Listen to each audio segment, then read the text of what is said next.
ఈ యొక్క వీడియోలో మనకి చాలా అప్డేట్స్ అయితే వచ్చేసాయి అన్నట్టు. సో వాటి గురించి డిస్కస్ చేద్దాం. వీడియోని ఎక్కడ కూడా స్కిప్ చేయకుండా లాస్ట్ వరకు అయితే చూడండి. ఫస్ట్ థింగ్, చాలా మంది కూడా ఎప్పటి నుంచో వెయిట్ చేసినటువంటి ఎస్ఎస్సి జీడీకి సంబంధించినటువంటి కానిస్టేబుల్ నోటిఫికేషన్ అనేది మనము 27th కి మనకి వస్తుందని అయితే డిస్కస్ చేసాం ఇంత ముందుకు. అది కాస్త మనకైతే పోస్ట్ పోన్ అయితే చేశారు అన్నట్టు. September 5th నుండి మనకి ఆన్లైన్ అప్లికేషన్ అయితే స్టార్ట్ అవబోతుంది అని చెప్పేసి ఒక చిన్న నోటీస్ కూడా ఇచ్చారు. అది కూడా స్క్రీన్ పైన ఒకసారి చూపిస్తాను చూడండి. అండ్ ఎస్ఎస్జీకి సంబంధించినటువంటి ఆన్లైన్ కోచింగ్, ఆఫ్లైన్ కోచింగ్ రెండు కూడా ఈఎఫ్జే ద్వారా ప్రొవైడ్ చేయడం జరుగుతుంది. ఆన్లైన్ కోచింగ్ వరకు ఈఎఫ్జే యాప్ డౌన్లోడ్ చేసుకోండి. ఆఫ్లైన్ కోచింగ్ వరకు నల్గొండ జిల్లాలో ఉన్నటువంటి ఈఎఫ్జే కోచింగ్ సెంటర్ ని వన్స్ విజిట్ చేయండి. అండ్ నెక్స్ట్ వచ్చేసి మనకి ఏంటంటే ఎస్ఎస్సి జీడీ సంబంధించినటువంటి కానిస్టేబుల్ కి పీఎఫ్టీ కోసం ఎవరైతే వెయిట్ చేస్తున్నారో వెయిట్ చేస్తున్న వాళ్ళకి September 1st and 2nd week లో మనకైతే పీఎఫ్టీ సంబంధించినటువంటి అప్డేట్ అయితే వస్తుంది అన్నట్టు.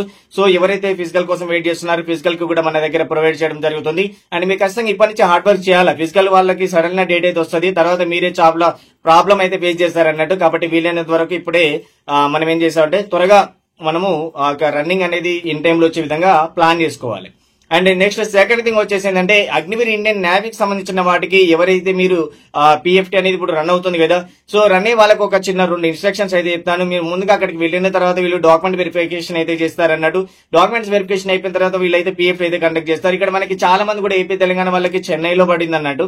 సో అది 350 అయితే ఉండడం జరిగింది అన్నట్టు. ట్రాక్ 4.5 rounds అయితే చేపిస్తున్నారు. మీకు ఈ యొక్క రన్నింగ్ కొట్టిన తర్వాత పుషప్స్ అనేది చాలా మందికి కష్టంగా ఇక్కడ ఫిల్టరైజేషన్ అయితే చేస్తున్నాడు, రిజెక్ట్ చేస్తున్నాడు. కాబట్టి జాగ్రత్తగా తీయాల్సి ఉంటది. అండ్ అదే విధంగా మీకు ఏంటంటే ఈసారి ఏదైతే స్టమక్ ఎక్సర్సైజ్ అయితే చేయాల్సి ఉంటుంది అంటే నీ బెంట్ అని చెప్పేసి మనకు కొత్తగా అయితే ఇవ్వడం జరిగింది కదా. సో దానిని మనకి ఇక్కడైతే ఎక్కువ మందిని రిజెక్ట్ చేస్తున్నారు. కాబట్టి ఇది కూడా మనం ప్రాపర్ గా చేయాలి. లెగ్స్ కూడా కొంచెం కూడా అది క్రాస్ అవ్వకుండా చూసుకోవడానికి ఖచ్చితంగా ట్రై చేయండి. ఓకేనా, ప్రాక్టీస్ లోనే ఉండాలి. ఆ తర్వాత మనకి ఇంకా ఏదైతే స్క్వాట్స్ ఇవన్నీ ఉన్నాయి, సిటప్స్ ఉన్నాయి కదా, ఇవన్నీ అయితే కండక్ట్ చేస్తున్నారు అన్నట్టు. సో మీరైతే ఇక్కడ చాలా జాగ్రత్తగా అయితే చేయాల్సి ఉంటది.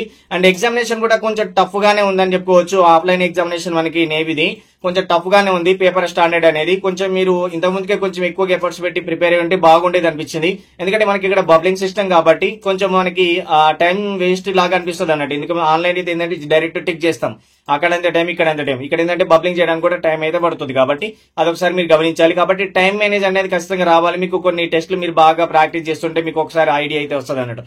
ఎనీవే మొత్తానికి రిక్రూట్మెంట్ అనేది కాస్త స్ట్రిక్ట్ గానే ఉంది ఈసారి, కొంచెం జాగ్రత్తగా అయితే ఉండండి. ఓకేనంటే అగ్నివీర్ ఆర్మీ ర్యాలీకి సంబంధించిన దానికి ఎవరైతే తెలంగాణ వాళ్ళు కావచ్చు, నెక్స్ట్ ఇంకా మనకి గుంటూరు యార్ వాళ్ళు కూడా ఉన్నారు కదా, వీళ్ళకి గుంటూరు వాళ్ళకి నవంబర్ లో, ఇది తెలంగాణ వాళ్ళకి వచ్చేసి డిసెంబర్ లో అయితే ఉండడం జరిగింది. అయితే ఇప్పుడు ప్రెసెంట్ వైజాగ్ ఏఆర్ఓ సంబంధించినటువంటి రిక్రూట్మెంట్ ర్యాలీ జరుగుతుంది కదా. ఇక్కడ చిన్నపాటి అప్డేట్ ఏంటంటే వీళ్ళు ఫస్ట్ ఏంటంటే మనకి రోడ్ మొత్తం కూడా అది గ్రౌండ్ మొత్తం కూడా మనకి ఏదైతే మొత్తం వర్షం వచ్చేసి కొంచెం డిస్టర్బెన్స్ అయిపోయింది కాబట్టి రోడ్డు పైన కండక్ట్ చేశారు. తర్వాత మనకి ఇప్పుడు 2 days లో క్లియర్ కాగానే మళ్ళీ వీళ్ళు ఏంటంటే ఏదైతే గ్రౌండ్ లోనే కండక్ట్ చేశారు. మనకి రిక్రూట్మెంట్ ర్యాలీ అనేది కొంచెం స్ట్రిక్ట్ గా అయితే జరుగుతుంది. మనకి ఈ యొక్క గ్రౌండ్ లో మనకి ఎప్పుడైతే కండక్ట్ చేస్తున్నారు 1-1-1-1 అని చాలా సార్లు చెప్పేసి మనకి అక్కడితో ఎండ్ చేస్తున్నారు అన్నట్టు కొన్ని బ్యాచెస్ కి. కాబట్టి మీరు ఏంటంటే 1-1-1 అన్నప్పుడే మనకు ఫస్ట్ బ్యాచ్ లోనే మనము గెటిన విధంగా ప్లాన్ చేసుకోండి. ఎందుకంటే మనకి ఇక్కడ వాళ్ళు ఎలా రిక్రూట్ చేస్తున్నారు ఏంటి అనేది కూడా మనం చెప్పలేమన్నట్టు. ఓకేనా, ఒక్కొక్కసారి ఒక్కొక్కలా అయిపోతుంది. సో నెక్స్ట్ సెకండ్ థింగ్ వచ్చేసి మనకి ఏంటంటే వైజాగ్ ఏఆర్ఓలో జరిగినటువంటి రిక్రూట్మెంట్ ర్యాలీలో కూడా బెంటనీస్ అనేది కొత్తగా అయితే యాడ్ చేయడం జరిగింది అన్నట్టు. ఈ బెండ్ ని కూడా మనం అయితే స్టమక్ కొడతాం కదా, సో అలా అయితే చేయాల్సి ఉంటది.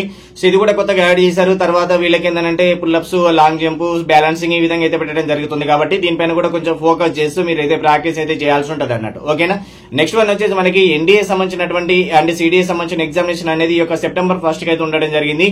అండ్ ఎవరైతే అప్లికేషన్ చేశారో ఎగ్జామినేషన్ కి వెళ్ళేటప్పుడు మనం ఆధార్ కార్డు, అదేవిధంగా మనకి ఈ యొక్క అడ్మిట్ కార్డ్ అయితే తీసుకెళ్లాలి. పాస్పోర్ట్స్ కూడా అయితే 2 అయితే తీసుకెళ్లాల్సి ఉంటది. ఇన్స్ట్రక్షన్స్ అయితే ఇవన్నట్టు. సో మళ్ళీ నేను చెప్పలేదని మీరు వర్రీ అవ్వద్దు. అండ్ అదే విధంగా మీకు అయితే టెలిగ్రామ్ లో నేను ఈ యొక్క అడ్మిట్ కార్డ్ సంబంధించినటువంటి లింక్ అయితే పెట్టాను. ఇంకెవరైతే డౌన్లోడ్ చేసుకోలేదో డౌన్లోడ్ చేసుకోండి. హ్యాపీగా ఎగ్జామినేషన్ రాయండి, 100% క్వాలిఫై అయిపోతారు. సో మనకి కట్ ఆఫ్ కూడా నేనైతే నెక్స్ట్ వీడియోలో అయితే డిస్కస్ చేద్దాం. ఓకే, రైల్వేలో ఆర్ఆర్బి జేఈ సంబంధించినటువంటి అప్లికేషన్ వచ్చేసి మనకి ఈ యొక్క August 29th కి అయితే ఉండడం జరిగింది. సో ఎవరైతే ఇంకా డిలే అయితే చేశారో అప్లికేషన్ పెండింగ్ ఏమైతే ఉందో క్లియర్ అయితే చేసుకోండి. ఏమైనా కరెక్షన్స్ ఉన్నా కానీ అయితే మీరైతే చేసుకోవచ్చు. అండ్ ఫోటో కానీ ఇటువంటిది ఏమైనా ఉన్నా కానీ అది కూడా అయితే మాడిఫై అయితే చేసుకోండి. ఎందుకంటే మనకి ఆ 7,950 పోస్టులతో రిలీజ్ అయినటువంటి యొక్క నోటిఫికేషన్ కి చాలా మంచి అవకాశం. ఇంట్రెస్ట్ ఉంటే ఖచ్చితంగా అయితే అప్లికేషన్ అయితే చేయండి. నెక్స్ట్ థింగ్ వచ్చేసి మనకి ఏంటంటే ఇక ఆర్పీఎఫ్ కావచ్చు, అయితే గ్రూప్ డి సంబంధించినటువంటి అప్డేట్స్ కూడా అయితే తొందరలోనే అయితే రానున్నాయి. సో వాటికి సంబంధించిన అప్డేట్స్ కూడా అయితే తొందరలోనే ఇస్తాను. అండ్ దీనికి సంబంధించిన కోచింగ్ కూడా మనకి ఏఎఫ్జే యాప్ లో ప్రొవైడ్ చేయడం జరిగింది. ఆన్లైన్ లో కోర్సు తీసుకోవాలని ఇంట్రెస్ట్ ఉన్న వాళ్ళు అయితే ఆన్లైన్ లోకి మనకి బెస్ట్ కంటెంట్ అయితే ప్రొవైడ్ అయితే చేయడం జరిగింది. జరుగుతుంది. మీకు 100% మీరు కనుక సిన్సియర్ గా ప్రిపేర్ అయితే జాబ్ అనేది కన్ఫామ్ గా వస్తుంది అన్నట్టు. ఓకేనా, సబ్జెక్ట్ అనేది మీరు సబ్జెక్ట్ ఉంటే మన ఆటోమేటిక్ గా ఎప్పుడైనా కానీ సక్సెస్ అవుతాం. సబ్జెక్ట్ అనేది మీరు తెచ్చుకోవడానికి ప్రయత్నించండి. అండ్ మీకు వచ్చేసి మీకు వీడియో క్లాసెస్ ఉంటాయి, చాప్టర్ టెస్ట్లు, గ్రాండ్ టెస్ట్లు, స్టడీ మెటీరియల్స్, ప్రీవియస్ పేపర్స్, ఇలా ప్రతిదీ అయితే ప్రొవైడ్ చేయడం జరుగుతుంది అన్నట్టు. ఓకేనా, సో ఏమైనా డౌట్స్ ఉంటే 7674924416 నెంబర్ కాల్ చేసి ప్రతి డీటెయిల్స్ కూడా తెలుసుకోవచ్చు. Okay, thank you friends, thank for watching, all the best.